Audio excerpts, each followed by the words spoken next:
Ever feel like you're living in a movie? Like someone else is writing the script? You make a choice, but did you really make it? Or was it suggested, nudged, subtly orchestrated? What if the desires you think are your own are just expertly planted seeds? This isn't some far-out conspiracy theory. It's about the subtle, often invisible ways our thoughts and actions are shaped. In this video, we're diving into the deep end of manipulation, influence, and the uncomfortable truth about who's really running the show. Buckle up, because what you're about to learn might change the way you see everything.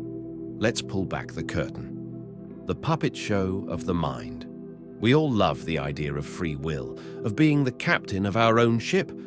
But think about it. How many times have you been convinced to do something without even realizing it?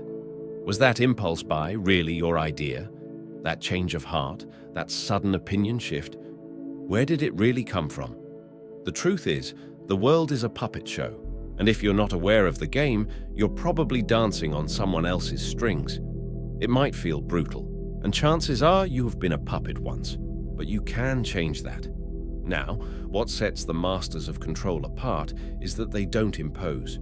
True strategists make others act as they want without them noticing. True manipulation is invisible, and it is always a whisper, never a shout. It's an emotion implanted rather than a direct command, a calculated gesture, an apparently innocent comment.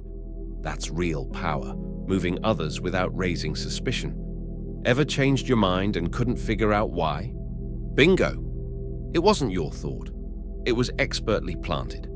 The power switch, from puppet to player. Ready to flip the script? Tired of being the marionette? What if you were the one controlling the board? The first step is targeting. Don't waste your time trying to manipulate everyone. Focus on those who actually matter. The impressionable. Those seeking guidance, even if subconsciously. Those who think they're independent but crave direction. The ones who ask you for advice. The ones that look up to you. Then, and this is critical, make them believe the idea is theirs. Resistance crumbles when people feel in control. Think you're the only one thinking that way? Of course not. Everyone is. The human mind hates orders but loves its own ideas. Plant a seed of doubt. Let them come to a conclusion. If you do it right, they will defend your plan as if it were their own brainchild. Divide and conquer. The ancient art of fragmentation. But controlling individuals is only half the battle. A group united is a force to be reckoned with. So, the next logical step is fragmentation. Plant seeds of doubt, provoke small divisions, and make them turn against each other. Political figures have used this forever. Why do you think ideologies are constantly at war? Because when people are fighting each other, they can't unite against those who really hold the power. The emotional chessboard. Want to master control? You must learn how to play the emotional chessboard. Logic is powerful, but emotion is the engine. No one acts solely on reason. The idea is to identify what drives each person, what makes them tick, and use that as your leverage. Don't tell them what to do, make them feel it's necessary. Connect your idea to their deepest desires or their greatest fears. The price of power, walking the edge. Let's talk about the price, and it's not cheap. Playing with minds has consequences. If you're found out, you become the enemy. Abuse this power, and someone will steal it from you. The question is, are you ready to face the consequences of your actions? Once you cross that line, there is no turning back. You'll begin to distrust everything. Everything. The world is a chessboard, and everyone is a piece. Are your friends really your friends? Or are they just responding to influence you yourself designed? The art of programming minds.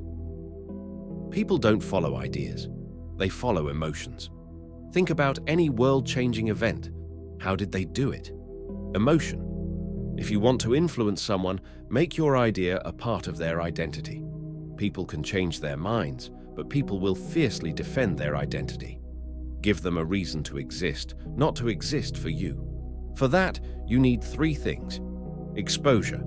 Do not rush.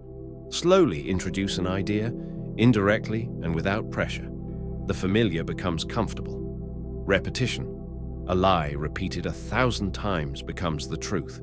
The mind confuses familiarity with certainty. Emotional connection. Don't just have an idea, feel it.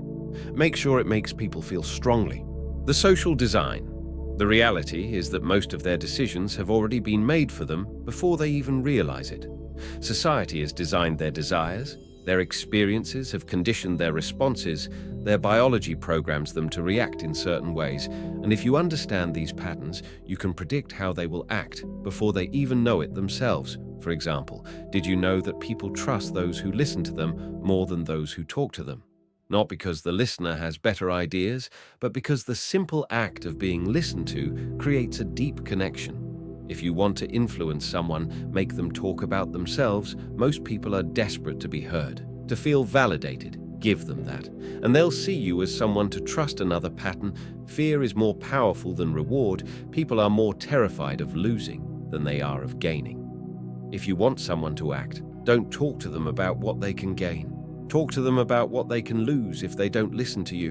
And more people are attracted to what's exclusive. If something seems accessible to everyone, it loses its value. If you want someone to hold on to an idea, make them feel special for knowing. It makes them feel like they belong to a select group of those who understand what others don't see. The final crossroads, now what?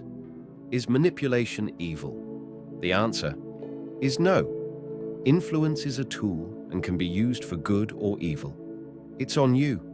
The questions are, do you want to learn to influence, or would you rather keep believing that no one has manipulated you? The question is, will you remain a puppet, or will you learn how to handle the strings? Let me know in the comments. Have you ever felt manipulated? What are your thoughts on the ethics of influence?